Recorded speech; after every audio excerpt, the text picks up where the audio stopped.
इस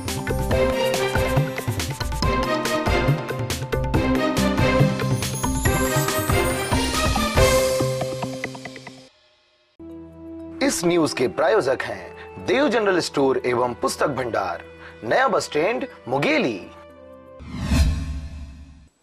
छत्तीसगढ़ में पूर्व सरकार यानी रमन सरकार द्वारा शिक्षा कर्मियों की महत्वपूर्ण मांग संविलियन को पूरा तो किया गया, लेकिन सहायक शिक्षकों की वेतन विसंगति जैसे मांगे अधूरी ही रहीं, जिससे शिक्षाकर्मी सहायक शिक्षक संघ सरकार के विरोध में सड़क पर उतर आई थी।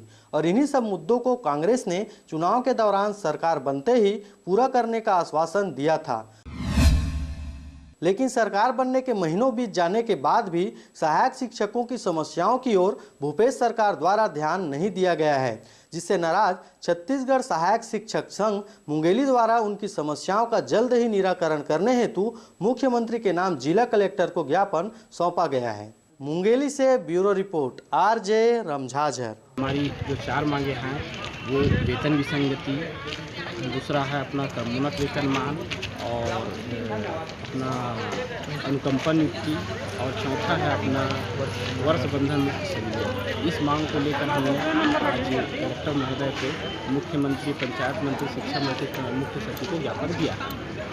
पूर्व सरकार में भी हमने इस मांगों को लेकर आंदोलन किया था, लेकिन अभी तक हमारी मांगें पूरी नहीं है, जबकि कांग्रेस सरकार ने इस अपने घोषणा पत्र में इस मांगों को अपने जन घोषणा पत्र में सम्मिलित किया है। हम इन सरकार से अपील करते हैं, आपके चैनल के माध्यम से अपील करना चाहते हैं कि हमारी मांगें जल्द से जल्द पूर्ण करें। अगर हमारी मांगें पूर्ण नहीं होती है तो हम लोग को आंदोलन करना पड़ेगा और हम लोग आंदोलन के लिए बाध्य होंगे। 1 दिवसीय धरना प्रदर्शन आगामी आंदोलन किया जाएगा।